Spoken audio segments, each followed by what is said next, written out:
Crypto news Hindi के सभी दर्शकों का हमारे यूट्यूब चैनल के ऊपर स्वागत है।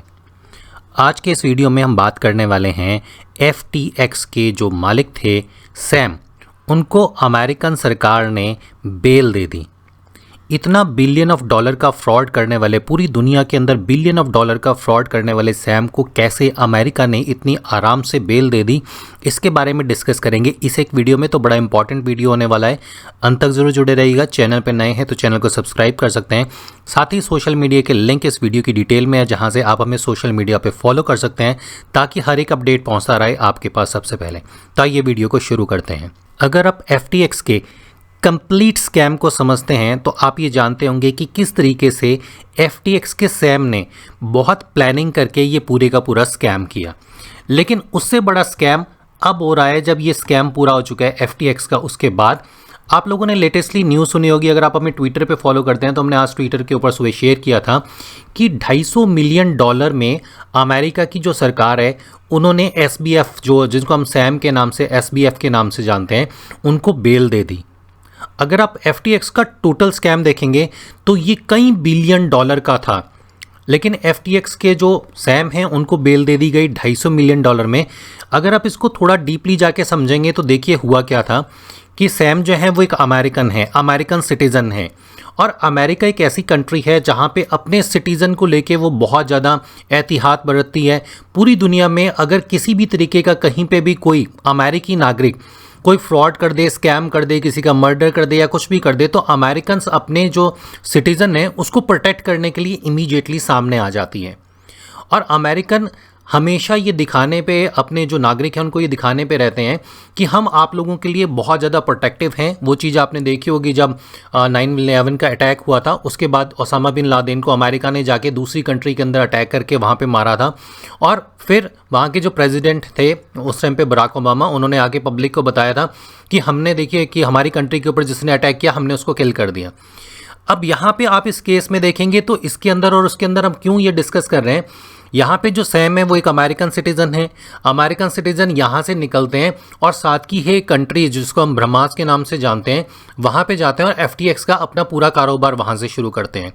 ब्रह्मास की अगर हम बात करके चलें तो ब्रह्मास ऑलमोस्ट अमेरिकन के कंट्रोल के अंदर चलता है। अमेरिका का डॉलर, वहाँ की जो राष्ट्रीय करेंसी है वो अमेरिकन डॉलर है।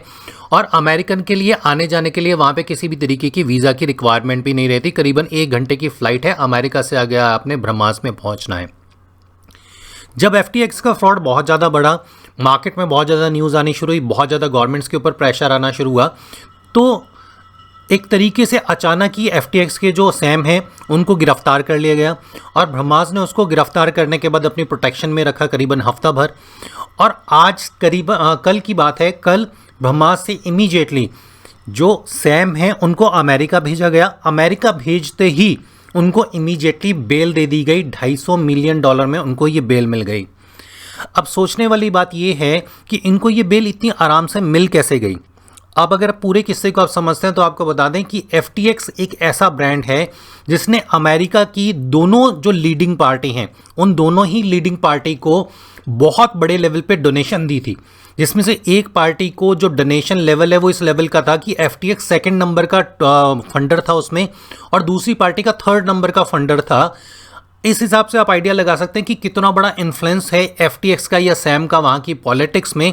और कहीं ना कहीं इस चीज़ का बेनिफिट यहाँ पे सैम को डेफिनेटली मिला है। अगर आप अमेरिकन की ही बात करके चलेंगे तो जॉन मैकफी का नाम आपको पता होगा। जॉन मैकफी की जब हम बात करते हैं तो उन्होंने भी इसी तरीके के कुछ फाइनेंशियल क्राइम करे थे।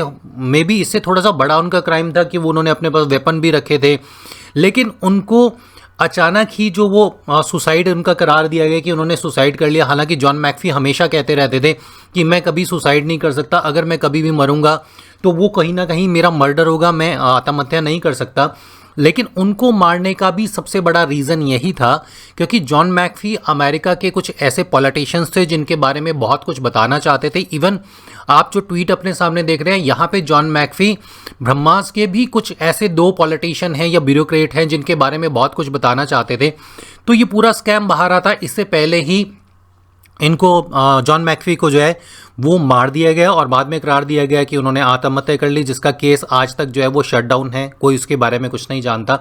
इन शॉर्ट अमेरिकन्स जो हैं वो अपने सिटीजन के लिए अलग लॉ रखते हैं और दूसरे कंट्री के सिटीजन के लिए अलग लॉ रखते हैं।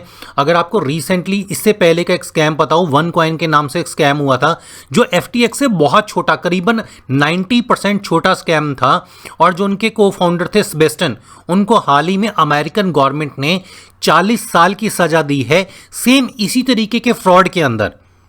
और वो सज़ा उनको इसलिए होगी क्योंकि वो स्वीडन से बिलोंग करते थे, वो स्वीडिश सिटीज़न थे। लेकिन सैम क्योंकि अमेरिकन सिटीज़न है, इसलिए अमेरिकन सिटीज़न होने के नाते उनको ये फ़ायदा मिला, पॉलिटिकल पार्टी को फंड दे रहे थे, ये फ़ायदा मिला। तो इन शॉर्ट ये है कि आज की डेट में अमेरिकन गवर्नमेंट ये मैसेज दे रही है पूरे वर्ल्ड को कि आप किसी भी तरीके का कोई स्कैम कीजिए, किसी भी तरीके का कोई फ्रॉड कीजिए, लेकिन अगर आप अमेरिकन सिटीज़न हैं तो बहुत छोटा सा अमाउंट दे के आप यहाँ पे बच सकते हैं। आपका इस बारे में क्या कहना है, कमेंट बॉक्स में ज़रूर बताइएगा। इसके अलावा कुछ और इन्फॉर्मेशन चाहते हैं तो अगेन कमेंट बॉक्स में ड्रॉप कर सकते हैं। कोशिश करेंगे आपको अच्छे कुछ क्रिप्टो प्रोजेक्ट के बारे में या कुछ क्रिप्टो अपडेट्स के बारे में आपको रेगुलर अपडेट करते रहें। हालांकि ये अपडेट आपको हमारे ट्विटर पे मिल जाता है, इसलिए हमें फॉलो ज़रूर कीजिएगा ट्विटर के ऊपर। अगला वीडियो आप लोगों के लिए लाएंगे। तब तक के लिए क्रिप्टो न्यूज़ हिंदी के सभी दर्शकों को हमारी तरफ से नमस्कार।